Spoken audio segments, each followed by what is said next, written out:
자, 우리가 이제 첫 번째 강의가 정신분석 이론과 인간중심 이론에 대해서 두 개를 같이 연결해서 좀 살펴봤고요. 우리 심리학의 전체적인 흐름으로 볼 때는 제1의 심리학, 제3의 심리학이라고 하는 그런 어떤 특징을 가지고 있는 흐름상으로 그렇고요. 이제 두 번째 강의에서는 행동주의와 인지행동 치료를 같이 연결해서 우리 보려고 합니다.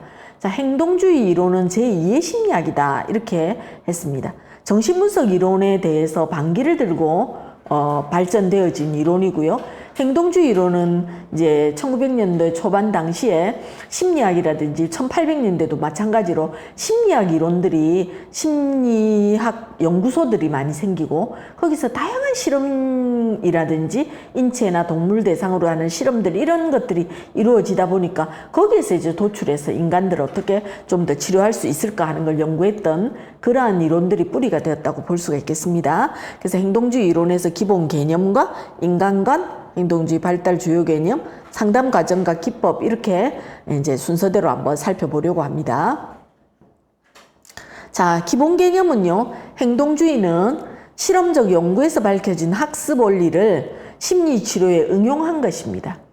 그래서 객관적으로 관찰할 수 있고 측정 가능한 행동을 치료 대상으로 삼기 때문에 치료의 효율성과 성과 및 진전의 정도를 객관적으로 평가할 수 있다 그랬어요. 그래서 행동주의자들은 이게 객관적으로 관찰되어져야 되고 평가되어져야 되고 입증되어져야 된다고 보거든요. 그렇지 못한 건 소용이 없다 이렇게 보는 거예요.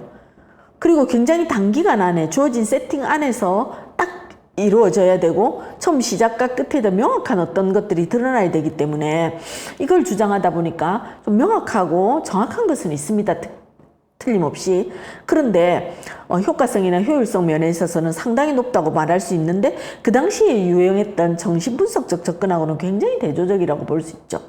정신분석적 접근은 이해할 수 없는 그 과거의 모든 경험이 지금 현재 문제의 원인이라고 말하고 과거로 들어가가지고 맨날 옛날 얘기만 하니까 상담의 시간도 길어지고 굉장히 오랜 동안에 노력도 많이 하고 그런 어떤 과정들을 겪었는데 행동주의는 접근이 전혀 그렇지 않았단 말이죠. 그래서 행동주의자들은 정신분석 접근하는 사람들한테 굉장히 비효율적이라고 말하고 어떻게 그걸 입증할 수 있느냐고 막 비난하고 비판했고요. 정신분석하는 사람도 행동주의자들을 굉장히 비난했어요. 왜? 행동주의자들이 실험실에서 동물 실험한 결과를 가지고 인간에게 대입하고 그랬거든요. 그렇기 때문에 서로 막 앙숙처럼 아웅다웅 하면서 제1의 심리학, 제2의 심리학 하면서 쭉 이어져 왔습니다. 근데 이제 처음에는 행동만 가지고 연구했던 이 행동주의 이론이 나중에는 뒤에 이제 가면서 오늘 마지막에 하게 될 인지행동과 인지와 행동과 정서가 함께 어우러지는 것으로 이론들이 더 발전되게 되는 걸 보게 됩니다. 자, 행동주의 이론의 인간관은 효과적이고 또는 비효과적인 행동이라고 하는 것은 학습의 결과다. 예, 이거는 뭡니까? 자극과 반응이라든지 모든 것들을 배우게 되면 배운 거를 그대로 하게 되면서 행동이 변화된다 이렇게 봤거든요. 그래서 인간은 조건 형성의 산물이다. 우리가 딱 계획해가지고 그거대로 연습시키면 조건 형성이 이루어지는 그것을 통해서 삶이 변화되게 된다라고 설명했다라고 하는 거예요. 자, 그리고 세 번째는요. 자극과 반응의 패러다임 속에서 이 모든 인간의 삶이 모습들이 나타난다라고 설명하고 있습니다. 이게 SR입니다. SR. 자극과 반응이죠. 그죠? 이런 패러다임 가운데서 이것이 이루어진다라고 봤어요. 그래서 아마 파블로브의 실험, 스키너, 반두라 이거 다 여러분 아실 거라고 봅니다만 간단하게 설명하면 파블로브는 개 실험 있죠. 그래서 개 먹이를 주면서 종을 딸랑딸랑 쳤더니 먹이 먹으면서 침이 흘렀던 게 나중에는 먹이 안 주고 종만 쳤는데 이미 뭡니까 이 침을 흘리고 있는 그 개에 대한 실험이 있었고 스키너는 도구 상자거든요. 요만한 유리 상자를 만들어 놓고 거기에 지렛대를 안에 설치해 놓고 쥐를 넣어놨어요. 쥐가 돌아다니다가 이거를 밟았는데 밟다 보니까 쥐가 자기는 처음에는 몰랐는데 쥐가 이걸 밟으면 먹이가 나오니까 처음에는 모르고 있다가 나중에 먹이를 먹기 위해서 지렛대를 계속 누르고 있는 쥐의 행동이 학습되어지는 걸 보게 된단 말이죠. 그런 이제 그 반복 학습 이라든지 그다음 시행착오설이라든지 이런 것들이 스키너의 이론에서 나온 이론이고요. 그 다음으로 이제 좀 현대적인 관점의 행동주의 이론은 사회학습 이론이라고 하는데 이것이 반두라의 이론이죠. 사회적 조건화입니다. 그리고 상호결정적 입장에서 인간의 본성을 설명해 준다. 이 반두라는 뭔가 하면 한 1960년, 70년대 이후 70년, 80년 이때 이제 반두라가 아주 활동을 했던 시기인데 이때 미국 사회에 뭐가 같이 등장했냐면 대중매체가 등장했단 말이죠. 그래서 사람들이 대중매체가 하는 거를 보면서 행동을 학습하더라는 거예요. 그러면 그전에는 뭐 했느냐? 그전에는 행동이라는 거는 본인이 직접 경험해야 되는 거예요. 시행착오라는 것도 있었고 반복학습이라는 것도 있었고 그랬거든요. 그런데 반두라는 TV에서 나오는 영상을 보면서 자기가 직접 하지도 않고 영상을 더 보는 꼬마들이, 애기들이 나중에는 그 영상을 본 대로 행동하더라는 거죠. 그것 때문에 대중매체에 대한 경각심을 일깨워주는 굉장히 중요한 그 요인이 됐거든요.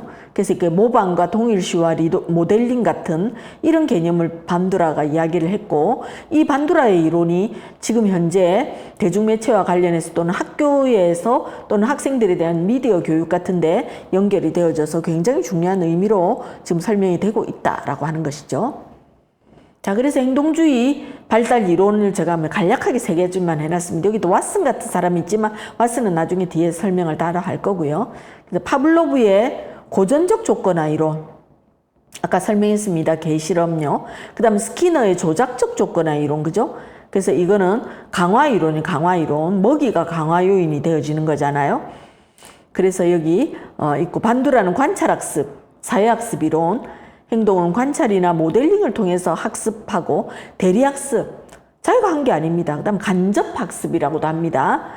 인간은 자기 효능감을 성취하는 방향으로 행동을 규제할 수 있고요. 인간 행동은 외적 환경의 자극과 내적 사건이 상호작용해서 결정되어지는 것이다. 이렇게 설명을 했습니다. 자, 그러면 이제 여기서 행동주의의 중요한 개념들이 나옵니다. 이 개념은 지금 현재 학교 교육에도 제일 많이 나타나고 있거든요. 그래서 상담에 대해서 공부하고 또 특히 인지행동 치료에서도 이 방법론적인 거는 행동주의 이론을 많이 사용하고 있기 때문에 요거는 개념에 대한 이해를 여러분들이 잘 알고 계셔야 될 거라고 생각해요. 그래서 강화라는 거는 어떤 특정 자극을 제공했을 때 어떤 좋은 행동의 빈도가 증가되도록 하는 거예요. 강화의 목표는 좋은 행동이 좀 많아지는 거, 늘어나는 걸 말하거든요. 그래서 계속 강화와 부분 강화 이렇게 나눌 수 있고 정적 강화와 부적 강화 이렇게 나눌 수 있어요. 계속 강화라는 것은 무엇인가 하면은 계속적으로 무엇인가를 제공해 주는 걸 말합니다. 그래서 여기에 고정 간격, 고정 비율, 변동 간격, 변동 비율이 있는데 부분 강화는 하다가 멈췄다가 한참 있다가 한참 지나서 한 번 한다 이런 거거든요. 그래서 계속 강화는 계속 꾸준히 강화물이 주어지는 거, 부분 강화는 한 번씩 이랬다가 붕 떴다가 불특정한 어떤 시기에 한 번씩 하는 거, 이런 거가 부분 강화이거든요. 그래서 이게 간격이라고 하는 것과 비율이 있는데 간격은 시간 차이를 두는 거고 비율은 횟수를 제한하는. 그래서 3번에 한 번이라든지 이런 게 일정하게 가게 되면 이건 계속 강화가 되는 거고요. 이게 언제 할지 몰라요. 언제는 한번 3번째 됐는데 어떤 날은 한번 그럼 6이 돼야 되는데 6이 안 오고 8에 한다든지 뭐 이런 식으로 하면은 계산하고 있었던 사람을 뒤통수를 치는 거잖아요. 전혀 예측을 불허하게 만드는 이런 것들을 통해서 계속 강화, 부분 강화 하는 거 있습니다. 그 다음 정적 강화, 부적 강화도 아시죠? 그죠? 정적 강화는 잘하도록 뭘 더 해주는 거예요. 그래서 칭찬도 해주고 상도 주고 맛있는 것도 해주고 뭐 사람들 친구들 앞에서 이렇게 서로 박수치게 해주고 이런 게 정적 강화라면 부적 강화는 본인이 싫어하는 걸 안 하도록 해줌으로써 이 사람의 좋은 행동이 증가되도록 돕는 거거든요. 그래서 부적 강화는 내가 하기 싫어하는 것에서 그걸 면제해 주는 걸 부적 강화라고 말하는 거예요. 속어입니다. 속어는 이 강화가 이루어지면서 하다 보니까 학습된 행동이 더 이상 강화가 제공 안 된단 말이에요. 그렇게 할 때 행동 수정이 중지되는 현상이에요. 강화가 안 이루어지니까 어때요? 행동이 변화되는 게 멈춰버리게 되는 현상. 그죠? 그래서 이게 이제 강화물이 계속 진행이 되다가 좀 좋아졌다가도 어느 순간에 없어지는 수도 있어요. 좋은 행동이. 그래서 이 소거라는 게 있고, 그 다음 처벌이라는 게 있죠. 벌입니다. 퍼니시먼트. 이건 특정 행동을 제거하거나 빈도를 감소시키게 하기 위해서 사용하는데, 수여성 벌과 제거성 벌이 있어요. 수여성 벌은 잘못했다고 하는 거를 혼을 내는 거예요. 그래서 이렇게 이렇게 회초리를 손바닥을 때린다든지 야단을 친다든지 이렇게 벌을 주는 게 수여성 벌이고, 제거성 벌은 지가 좋아하는 거, 지가 원하는 걸 뺏어버리는 게 제거성 벌이에요. 그래서 줬던 것도 뺏어간다든지 이런 것들이, 그러니까 강화, 소거, 처벌 이런 개념을 혼란이 되지 않도록 잘 기억하는 게 중요하고요. 여기 다음에 이제 중요한 개념, 변별이라는 개념이 있습니다. 변별은 제시된 자극 조건에 따라서 개인에 따라서 각자 다르게 할 수 있는 능력입니다. 예를 들면은 변별이라고 하는 거는 조건은 비슷한 것 같은데 이 사람은 어디에는 반응하는데 어디 반응 안 하는 이런 거예요. 그건 개인차가 있다 이 말이에요. 예를 들어서 바깥에서 누가 지나가면서 무슨 소리를 내는데 큰 소리를 내더라도, 아무리 큰 소리를 내더라도 내가 무슨 소리인지 잘 못 알아들을 수 있거든요. 그런데 바깥에서 있는 사람이, 지나가는 사람이 갑자기 내 이름을 부른다든지 교수님 이렇게 부른다든지 그러면 제가 반응하겠죠. 돌아보면 쳐다보게 되겠죠. 그죠? 그러니까 이거는 뭡니까? 자극에 대한 변별적인 어떤 반응을 보이는 걸 말한다 이 말입니다. 그 다음에 일반화라고 하는 것은 특정 장면에서 행동이 이루어졌으면 이거는 다른 데도 적용을 할 수 있다라고 하는 거죠. 그래서 여기에서 어떤 거를 배웠다 하면 정직해야 된다라고 하는 걸 정확하게 배웠다 그러면 학교 가서도 그렇고 친구들하고 관계에서도 그렇고 거짓말 안 하고 정직하는 거를, 이거를 적용해 나갈 수 있는 아이가 된다. 그러면 그거는 굉장히 학습이 잘 이루어진 거라고 볼 수 있고, 그 다음에 행동 조성이라는 것은 목표 행동에 근접할 때마다 강화를 해서 점진적으로 목표 행동을 학습시키는 거예요. 행동이, 좋은 행동이 조성됐다. 이건 이제 쉐이핑 됐다. 만들어졌다. 이렇게 하거든요. 그래서 이 사람이 이런 사람으로 행동이 만들어지게 되었다. 이렇게 설명을 할 수가 있겠습니다. 그래서 행동주의 이론에서 말하는 중요한 개념들을 잘 이해할 수 있기를 바랍니다. 자, 행동주의 상담 과정과 기법입니다. 행동주의 이론에서의 상담 목표는요, 개인의 선택과 효과적인 삶을 증진시키도록 돕는 것. 좋은 방향으로 증진되도록 돕는 것. 그다음에 행동의 변화는 인생의 변화를 의미합니다. 결국 행동이 차곡차곡 쌓이면 습관이 되고, 습관이 차곡차곡 쌓이면 인생이 변화되거든요.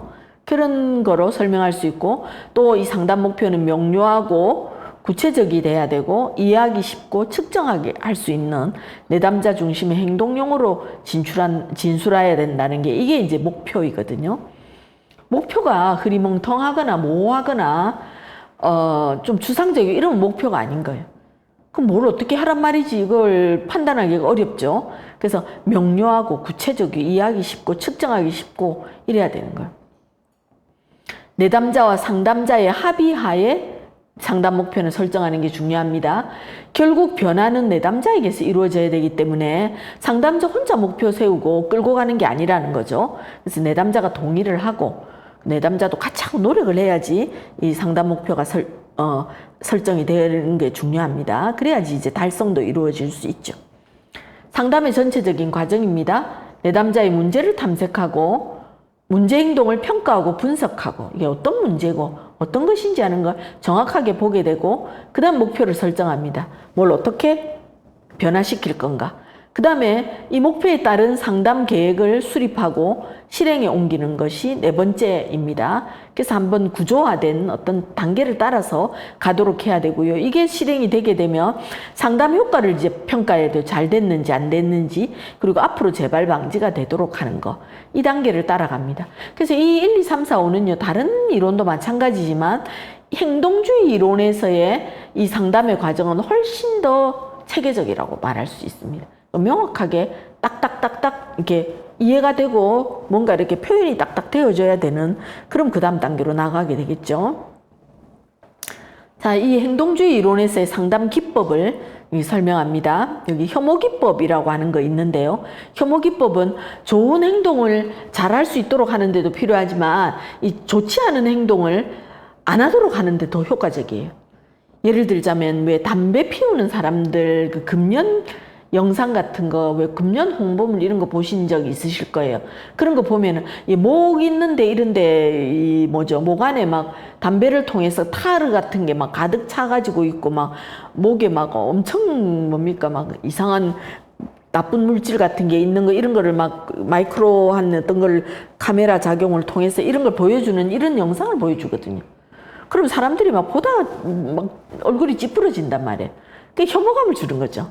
혐오감을 주니까 이게 뭔가 하면 담배라는 것과 이 개념이 연결이 되면서 이미지가 연결되면서 담배를 안 피우게 되겠다. 이 마음을 갖도록 만드는 게 혐오기법이죠. 그 다음으로는 체계적 둔감법입니다. 체계적 둔감법과 노출법은 사실은 동전의 양면이라고 할 수 있죠. 체계적 둔감법은요, 불안이 있다, 막 뭐 스트레스가 높다 이러면 이거를 줄여가는 게 체계적으로 단계별로 줄여가는 거라면, 노출법이라는 거는 뭔가 하면 그거를 제공하는 요인을 조금씩 더 노출시켜 주는 걸 말하거든요. 조금씩 노출을 하면서 체계적으로 둔감해지도록 이 두 개가 같이 가거든요. 쉽게 예를 들자면 고소공포증이 있는 사람이 있습니다. 높은데 못 올라가요, 이 사람은. 그러면 이 사람은 뭐도 못하냐면 엘리베이터 같은 거 못하거든요. 특히 이제 바깥으로 이제 창문이 나와 있는 엘리베이터 이런 데는 못한단 말이에요. 그러면 이 사람을 치료하는 상담자가 어떻게 하느냐 하면 몇 층까지는 올라갈 수 있을까요? 그러면 이제 바깥에 보이지 않는 뭐 3층 정도까지는 가는데 그 이상은 제가 못 올라갑니다. 그러면 오늘은 그럼 저하고 같이 뭐 엘리베이터 타고 3층까지 한번 올라가 볼까요? 3층까지 올라갔어요. 그러면 이거는 뭔가 노출이라는 건 높이 올라가는 정도가 조금 노출되는 거거든요. 그런데 이제 불안지수는 상담자하고 같이 탔으니까 이제 조금 뭡니까 좀 둔감해졌다고 보죠. 그럼 그 다음날은 뭐 하냐? 그럼 4층까지 올라가 보는 거예요. 그죠? 노출 빈도 올라가죠. 그러면 체계적인 이 불안은 내려가는 거예요. 그러니까 그 다음날은 5층까지, 그 다음 6층까지 이렇게 오면서 한 20층까지 올라가는 이거를 차례 하면서 불안의 지수는 내려가지만 내가 불안해했던 내용에 대해서는 점점 더 적응하게 되는 이런 게 나타나는 거죠. 체계적 둔감법과 노출법, 홍수법이라고 하는 거는 못합니다, 절대 안 합니다 이렇게 말할 때 이것도 이제 뭔가 하면 처음부터 이제 차근차근 가게 되는 건 체계적 둔감법이라 한다면, 홍수법은 아예 안 되는 게 어디 있습니까? 이거 해보세요 이러고 막 뭐 한꺼번에 줘버리는 이런 거예요. 예를 들면은 과자 먹는 거 과자 먹지 마라 했는데도 자꾸 조금씩 먹고 있다 이렇게 말하죠. 그러면 뭔가 그렇게 먹고 싶습니까? 그 먹고 싶으면 과자를 한 박스를 사가지고 한 박스 이거 지금 이 자리에서 다 먹으세요 이렇게 줘버리는 거예요. 그러니까 이거 홍수법이에요. 홍수에 압도되듯이 그렇게 하면서 질려서 못하겠다 이렇게 만들어 버리는 거거든요. 그래서 이 홍수법도 하나의 방법이 될 수 있습니다. 그러니까 이 케이스 바이 케이스에 어떻게 어떤 사람에게 어떤 기법을 사용해야 되는가 이건 되게 중요한 거죠.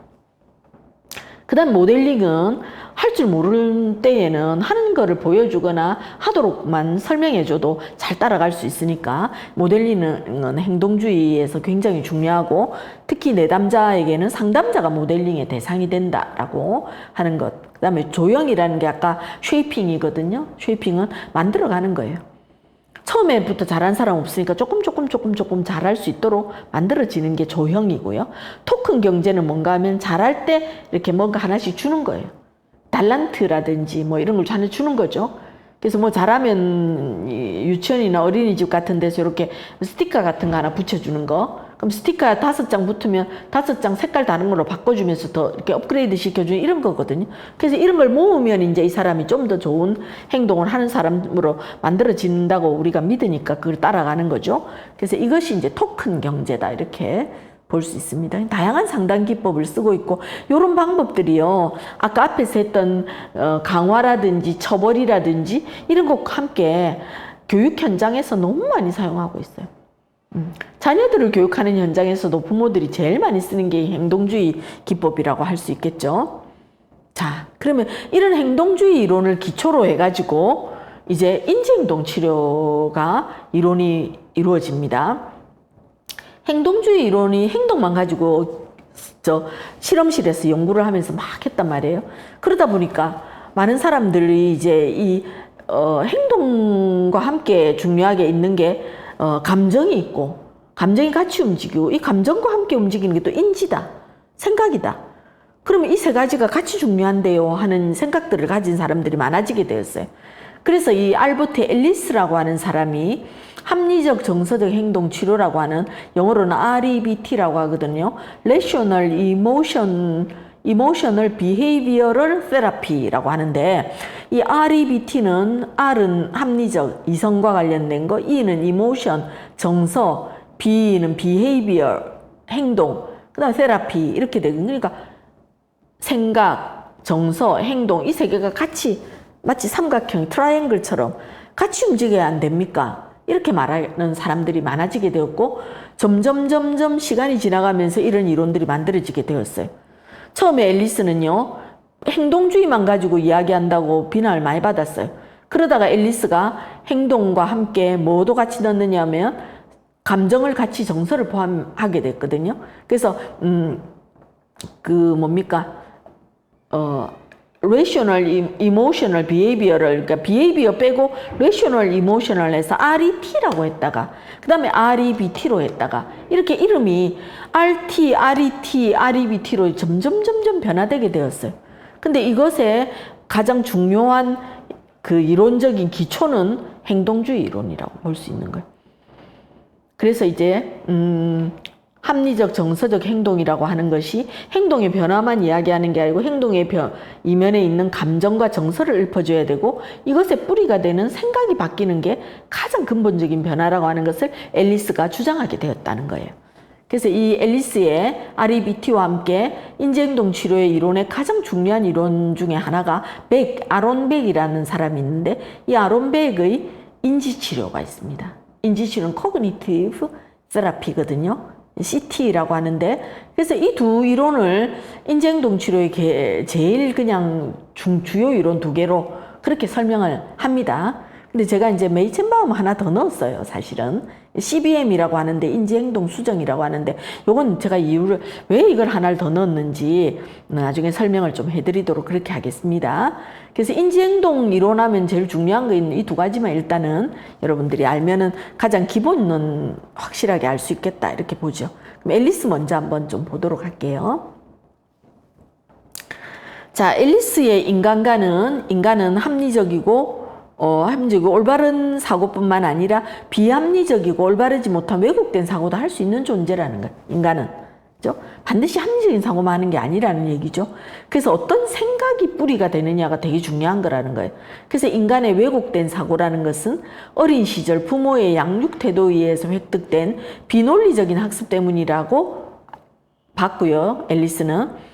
그리고 이 비합리적인 생각이나 태도, 행동을 합리적으로 바꾸어서 성숙한 사람으로 변화되는 게 치료의 목표였다는 거예요. 그래서 행동만 보던 행동주의에서 행동과 감정이 이어진, 행동의 이면에 있는 감정을 다룰 수 있도록 도와주는 거를 치료적인 맥락으로 갔는데, 이것의 뿌리가 되는 생각의 영역도 바꿔야 된다라고 보면서 결국 앨리스는 이 생각이 바뀌는 게 훨씬 본질적인 것입니다라고 주장하게 되었고, 그것이 바뀌는 사람, 그것을 합리적으로 바꿀 수 있는 사람이 성숙한 사람이다, 이렇게 설명하는 거죠. 자, 앨리스의 합리적 정서적 행동 치료 REBT입니다. 비합리적 신념을 효과적이고 합리적인 인지로 대처하는 방법입니다. 결과 상황에 대한 정서적 반응을 변화시켜 주도록 하고, 감정 표현보다는 사고와 행동을 강조하고, 상담은 교시적이고 지시적인 성격의 교육 과정이다, 이렇게 설명을 하고 있습니다.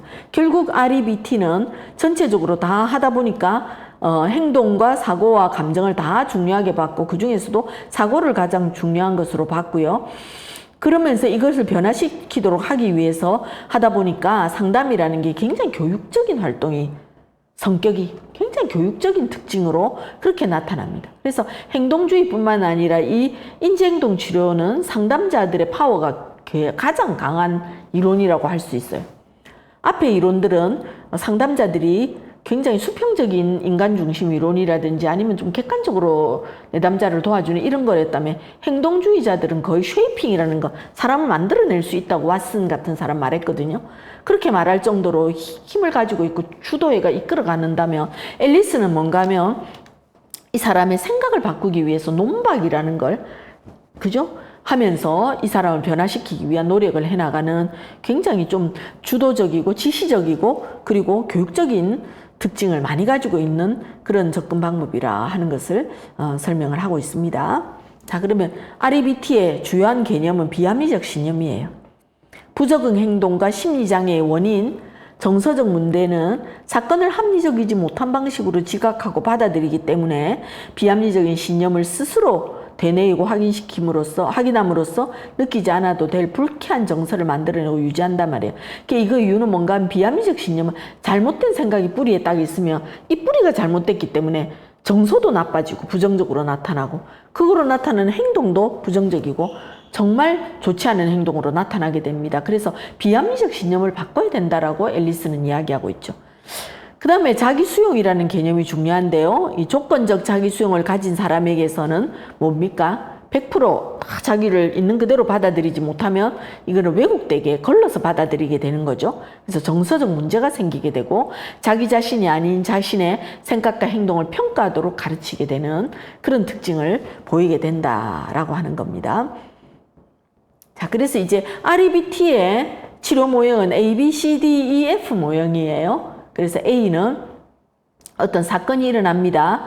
그러면 그 사건 때문에 인간 안에, 사람 안에 있는 뭐가 신념 체계라고 하는 게 빌리프 시스템이 작동을 하게 되는 거예요. 왜냐하면 옛날부터 이런 사건을 많이 경험했거든요. 그러면서 나도 모르게 이 신념 체계를 형성했단 말이죠. 그러면 이 신념 체계가 작동을 하면 뭐가 딱 나타나느냐면 비합리적 신념이 작동을 하는 거예요. 잘못된 생각을 가지고 있는데 어떻게 건강하게 나오겠습니까? 누가 나를 쳐다본다 그러면 내 마음속에 비합리적 신념이 있어요. 뭔가 하면 나를 쳐다보는 사람은 저 사람은 나를 뭔가 나쁘게 보고 있다. 저 사람은 나를 미워한다. 이런 생각을 비합리적으로 가지고 있으면 누가 나를 지나가다가 쳐다만 봐도 나를 미워하나 보다. 나를 싫어하나 보다. 이렇게 생각한다는 거예요. 이 비합리적 신념이죠. 그러면 이 비합리적 신념 안에서 뭐가 나옵니까? 부적절한 정서와 행동이 나타나는. 나를 미워한다고 생각하니 그 사람 쳐다보고 웃지도 않아요. 인사도 안 해요. 그리고는 어떻게 합니까? 나도 좋지 않은 행동을 하게 되는 거죠. 그렇게 나쁜 게 여기서 나타나는 거예요. 밑에 아래편에. 그러면 이 신념 체계가 작동한 결과가 나타나겠죠. 이 결과가 어떻게든 나타나게 되면 이 결과에 따라서 사람들은 논박이라는 걸 한단 말이에요. 이 디스퓨트라고 하는 걸 논박을 하면서 뭡니까? 상담자가 바라보는 이 사람의 비합리적 신념에 따른 문제들을 가지고 상담자는 합리적 신념으로 만들어서 이걸 가지고 이 사람의 문제적인 생각과 함께 같이 막 디스퓨트를 한단 말이죠. 그러면 이제 이 디스퓨트 한 결과로 뭔가 나옵니까? 합리적 신념이 형성되는 거거든요. 근데 왜 그렇게 생각하세요? 그렇게 생각하는 거는 비합리적이지 않습니까? 타당하지 않지 않습니까? 지나가는 사람이 당신을 본다고 모든 사람이 당신을 다 싫어하는 걸까요? 그런 사람 소수 있다 하더라도 당신을 좋다고 말하는 사람이 더 많지 않나요? 이러면서 막 논박을 하는 거죠. 그걸 상담자가 막 같이 끌고 갑니다. 그러면 내담자가 거기에 대해서 동의를 하면서 결국 수용을 하게 되는 거예요. 수용이 돼야지 치료가 되거든요. 그럼 여기서 뭐가 나옵니까? 논박의 결과로 나타나는 게 합리적 신념이 형성되는 거예요. 아, 그렇지 않을 수도 있겠네요. 제가 잘못 봤을 수도 있겠습니다. 이건 아닌 것 같아요. 이제는 그렇게 생각 안 해야 되겠군요. 이렇게 하게 되면은 이것에 대한 효과가 나타나는 거예요. 위에 E가 되는 거죠. A, B, C, D, E가 되죠. 그럼 효과가 나타난 거죠. 그러면 새로운 감정이, 좋은 감정이 올라오는 거예요. 그러면 이제 효과가 나타났으니까 그럼 내가 사람들이 저렇게 해도 그냥 나쁘게 생각 안 해야지, 좋게 받아들여야지, 이렇게 한다는 말이에요.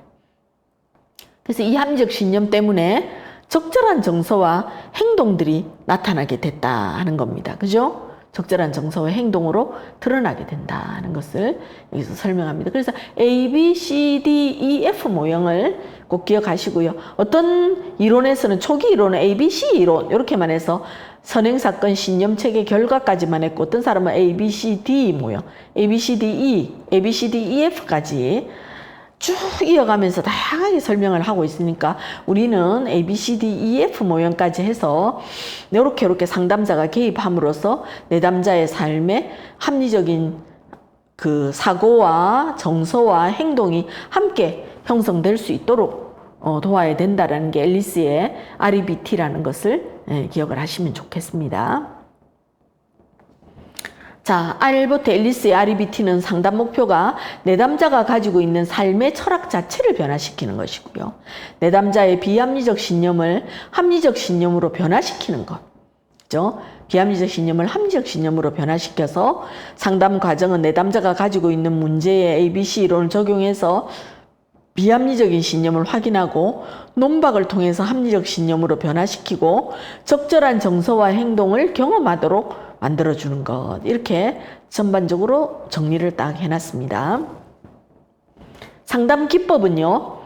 인지적인 기법입니다. 논박할 때 사용하는 기법입니다. 이거는 확인되어진 비합리적인 사고를 자기의 언어로 진술하는 겁니다.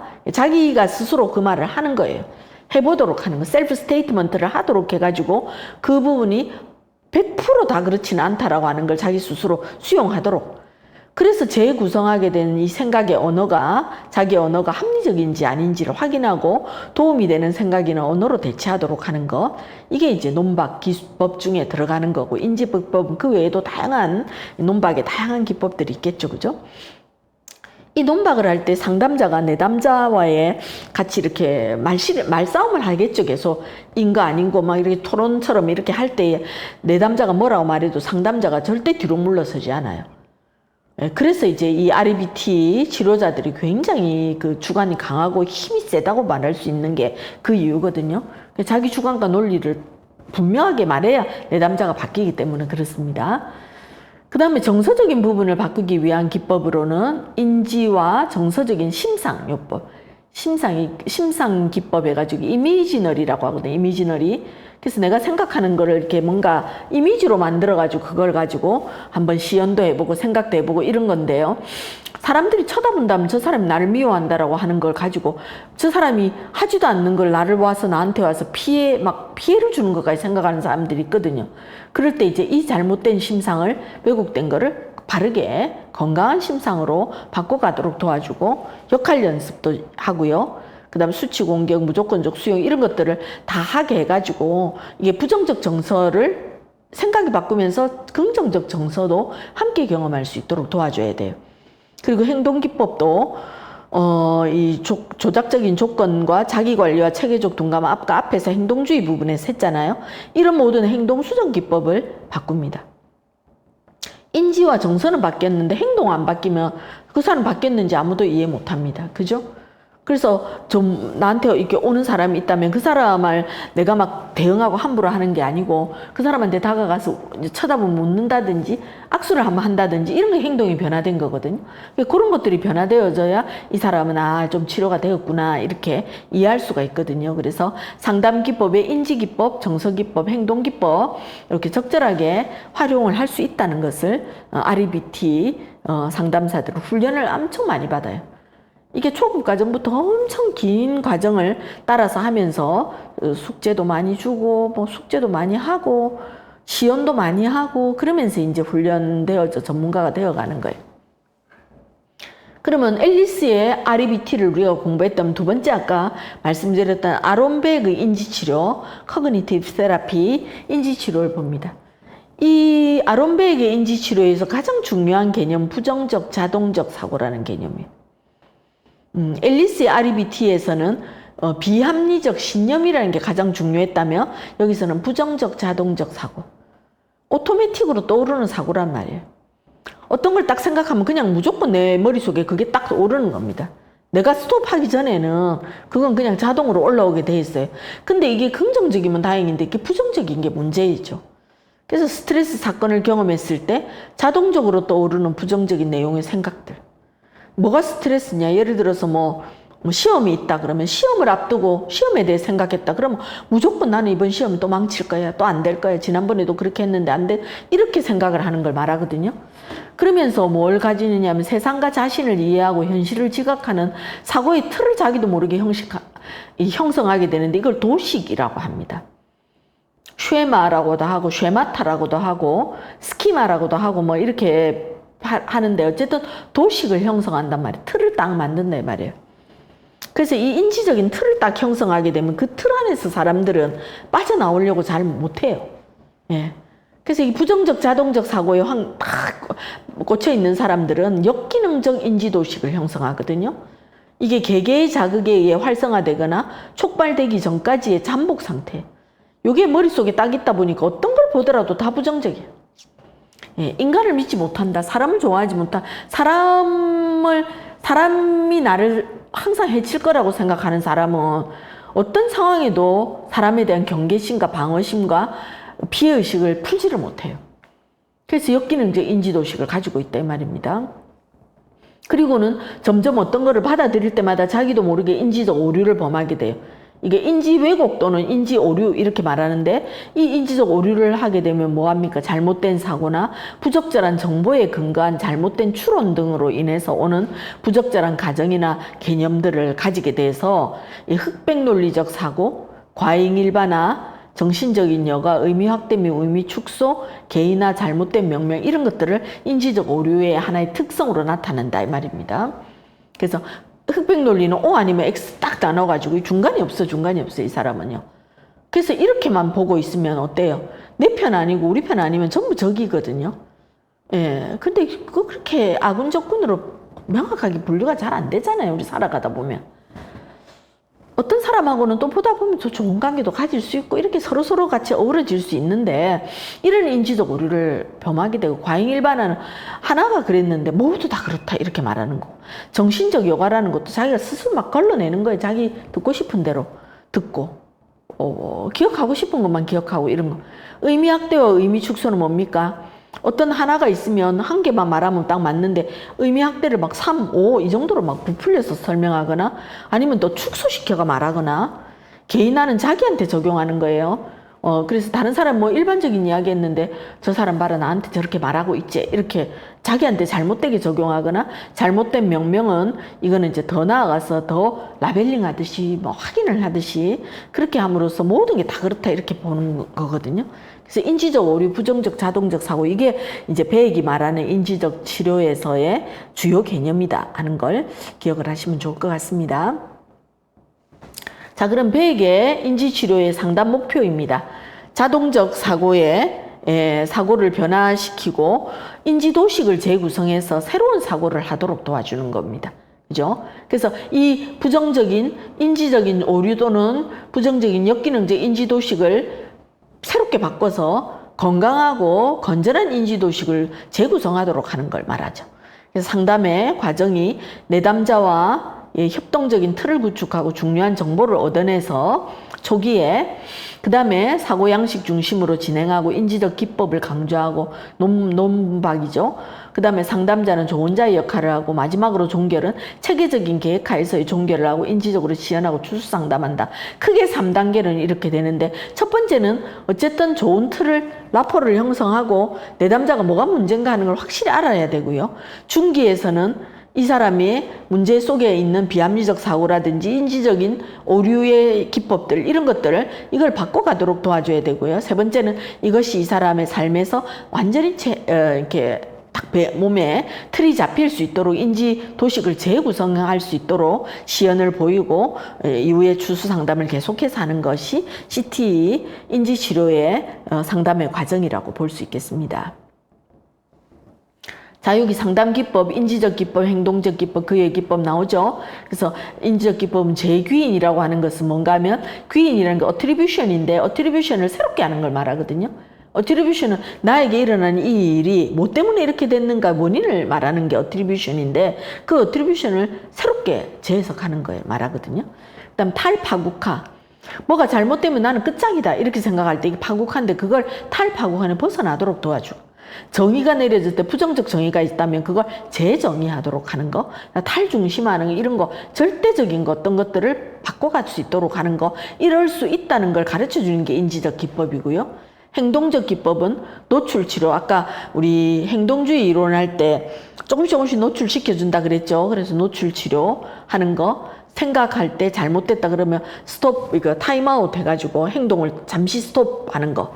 그 다음에 행동적 시연이나 역할 연기 이런 것들이 행동기법에 사용되어지는 겁니다. 그 외에는 이제 이 다양한 기법들이 있으니까 이런 것들에 대해서 있다는 정도 아시고, 여러분들도 다른 기법들을 참고하시면 좋을 것 같다 싶습니다.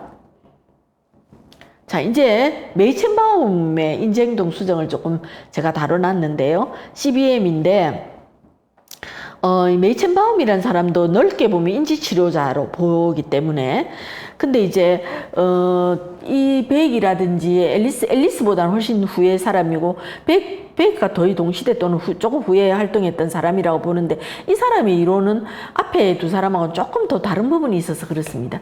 이유는 뭔가 하면, 행동을 가지고 문제를 파악하고 들어가니까 정서의 문제가 걸리고 정서를 다루다 보니까 생각이 문제가 되는데 이 생각이 바뀌는 게 제일 본질적인 변화라고 하는 게 인지치료거든요.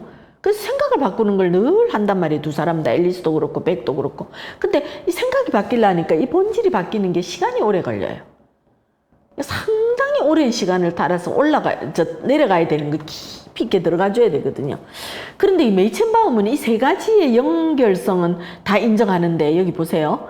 사고와 인지를 무엇에 따라 바꿀 수 있다고 되어 있습니까? 행동적 절차에 의해서 바꿀 수 있다고 봤어요. 예, 앞에 두 사람은 사고가 바뀌어야지 다 근본적인 변화가 이루어진다고 말했죠. 근데 사고나 인지죠. 또 행동이나 감정도 마찬가지인데 행동이 바뀌면 생각도 바뀌고 감정도 좀 달라진다 이렇게 보는 거예요. 그래서 이 행동 중에서도 메이첸바움은 뭐를 가장 중요하게 보는가 하면 언어의 변화를 가장 중요한 것으로 봤어요. 많은 문제를 가지고 있는 많은 내담자들을 만나보게 되면 행동 중에서도 가장 부정적인 것이 가장 많이 표출되는 게 뭔가 하면 언어거든요. 그 부정적인 생각이 슬프다 그러면 언어로 말로 뭐라고 있는 죽을 거예요. 나 죽고 싶어요. 나 이 세상 안 살 거예요. 나 하기 싫어요. 뭐 말로 그렇게 다 하고 있다 이 말이에요.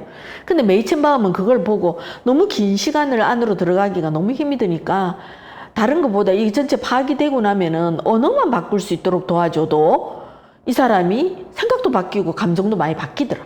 좋은 방향으로 많이 바뀌더라. 이런 걸 발견을 한 거예요. 그래서 이 사람은 언어 변화를 중요하게 여겼고 자기 진술이라는 거, 아까 말씀드린 셀프 스테이트먼트라고 하는 거, 이걸 굉장히 중요하게 봤어요. 내담자 스스로의 행동에 영향을 미친다.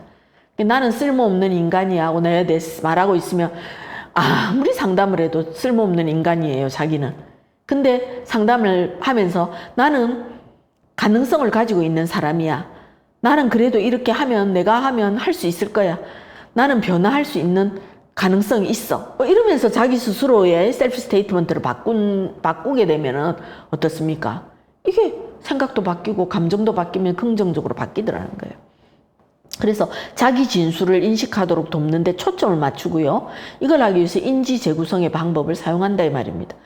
같이 하기는 하지만 가장 노력하는 게 뭔가 하면 언어 변화와 행동적인 게 바뀌도록 긍정적인 걸 하도록 그렇게 합니다. 그래서 시작이 반이에요, 이 사람들. 행동의 변화를 한번 딱 시도해보는 게 엄청 크거든요. 근데 그게 처음부터 잘 안 되니까 뭐 합니까?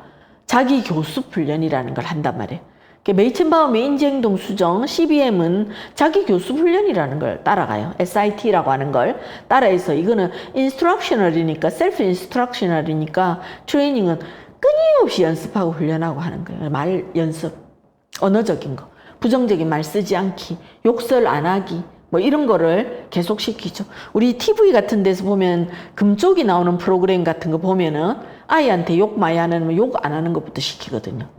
부모님이 욕 많이 한다면 욕설 교정 이거부터 시키거든요. 그러면서 이제 부모님이 달라지게 되는 거예요. 조금씩. 예. 그러니까 우리가 다 연계가 돼 있기 때문에 그래요. 자, 그래서 이제 인지행동 수정의 3단계의 변화의 과정이 나타나는데 이것은 자기가 이제 자기를 관찰하는 것. 자신의 행동 관찰 방법을 해서 재개념화합니다. 새로운 인지 구조를 형성하도록 어떤 게 형성돼야 되는가 하는 걸 자기 관찰하는데 이게 이제 인지행동 치료는 보다는 부모 행동 상호작용 방법을 사용한 거지만 그 금쪽 같은 애 새끼인가 거기 보면은 다 관찰하죠. 이런 거 관찰 카메라 달아놓고 관찰하지 않습니까? 뭐가 문제다는 걸 봐야 되는, 그거는 객관적으로 봐야 돼요. 그러려면 상담실에 와가지고 말하는 것만 가지고 사실 참 판단하기 어렵거든요.